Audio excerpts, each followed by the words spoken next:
Informasi lain, Saudara, angin kencang disertai hujan yang melanda kota Banda Aceh mengakibatkan sejumlah atap rumah dan bangunan tempat usaha warga hilang diterjang angin.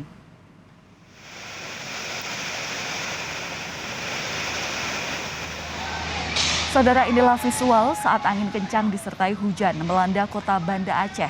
Sejumlah bangunan tempat usaha warga di kawasan Pasar Al-Mahirah, Lamdingin, Banda Aceh, atapnya terbang diterjang angin. Saat kejadian, warga sempat panik dan langsung berhamburan keluar dari dalam bangunan.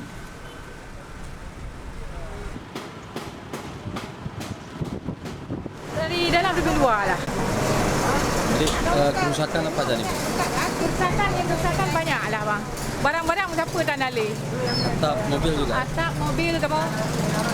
Yang kerusakan kamu le. Mana ada penalih.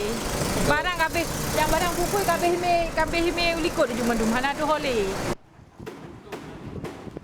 Pasca kejadian angin kencang disertai hujan melanda kota Banda Aceh, sejumlah barang pedagang di kawasan Pasar Al-Mahirah ikut hilang dan rusak. Tidak hanya tempat usaha, mobil yang terparkir di lokasi juga rusak tertimpa atap. Oh, betul Malika Udang ah?